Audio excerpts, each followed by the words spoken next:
In the mountain basins of southern Fukuoka early in the morning, a cool mist rises off the river and settles against the hillsides.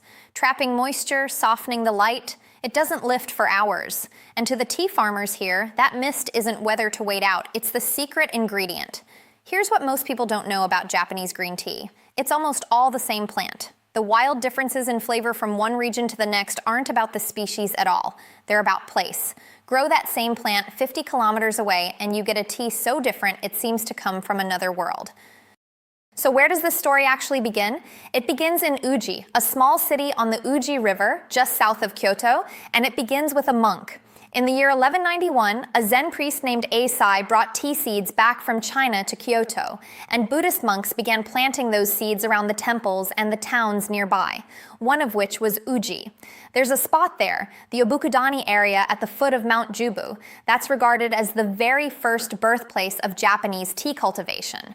And the tea grown there was considered so exquisite that it was reserved for the imperial house itself. Now, why did Uji, of all places, become the standard? It comes down to a gift of geography. The Uji and Kizu River valleys generate natural mists that drift across the tea bushes. And that mist does something remarkable. It shades the plants almost like nature's own version of a technique farmers would later perfect by hand. The rivers soften the temperature extremes, the morning mist rises off the water, and together they give Uji tea its signature softness and sweetness. Uji grows only about 3% of Japan's tea by volume, but to this day it commands the highest prestige in the world, the source of the finest ceremonial matcha and the most traditional Gyokuro. So let's talk about how that flavor is actually coaxed out, because this is where the human hand really enters the story. The magic word is terroir, that combination of soil, climate, altitude, water, and human practice that gives a crop its character. And for Japanese tea, a few things matter enormously. Big temperature swings between day and night slow the plant down, giving it more time to build up an amino acid called L-theanine. That's the source of the sweetness and umami in high-grade tea. Altitude deepens that effect, which is why mountain tea tends to be more complex than tea from the flatlands. But the technique Japan is truly the world leader in is shading. Farmers deliberately block sunlight from the plants for a stretch of time before harvest. Less sun means the plant keeps more of that sweet L-theanine instead of converting it into the compounds that make tea bitter. The longer the shade, the sweeter and rounder the tea. And the most breathtaking example of this is in Yame, in southern Fukuoka, that misty place we opened with.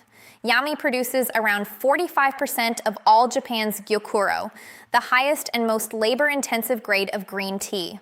And the traditional method there, called Yame Dento Hon Gyokuro, is astonishing. Instead of modern synthetic cloth, farmers build a wooden framework over the plants and layer real rice straw across it by hand to block the sun. It's grueling work, but the natural straw lets a little diffuse light slip through, creating an aromatic complexity that synthetic shades simply can't replicate. And every region has its own answer. Shizuoka, wrapped around Mount Fuji, grows about 40% of Japan's tea in volcanic soil fed by snowmelt, the heartland of crisp, clean sencha. Kagoshima, down in the subtropical south, uses its pale volcanic ash soil and warm climate to harvest weeks earlier than anyone else. Each region found its identity by working with its landscape, never against it. So what does all this actually mean when it reaches the cup? There's a saying, tea people in Japan still quote, "Iro wa Shizuoka, kaori wa Uji, aji wa Sayama ni kagiru." For color, Shizuoka. For aroma, Uji. But for taste, Sayama is unmatched. It's a bit of regional pride, an argument every region would claim to win. But the fact that this argument has existed for centuries tells you everything. In Japan, tea is never just a commodity.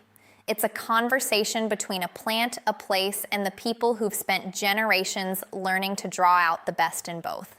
And you taste that most vividly in Yame Gyokuro. It's brewed at a surprisingly low temperature, just 50 to 60 degrees Celsius, and only a small amount at a time. Sipped slowly, it barely tastes like tea in the usual sense. People call it liquid umami, sweet, deep, almost savory, like a distillation of something essential, with a finish that lingers long after the cup is empty. But there's a fragile side to this story. These steep, hand-tended mountain farms depend on people, and the farmers are aging with an average age of 65 or above. As they retire, some of these labor-intensive plots are being abandoned. It's a quiet reminder that terroir alone can't sustain a tradition. It needs the hands that tend it. Japan produces less than 2% of the world's tea by volume, and yet it offers a range of regional expression that no other tea country can match. As matcha goes global, a lot of it actually passes through Nishio, in Aichi, the single largest matcha-producing area in Japan. And there's something worth holding on to as that tea travels the world. When a label names its origin, Uji, Yame, Chiran, Kawane, it isn't just naming a place. It's naming a climate, a set of practices, and a centuries-old relationship between people and their land. To drink Japanese tea, knowing where it comes from, is to drink it more fully present to what's actually in your cup. We've written about this in much more detail over at Waden, the full history, the producers, and the science behind it. Link in the description. See you next time.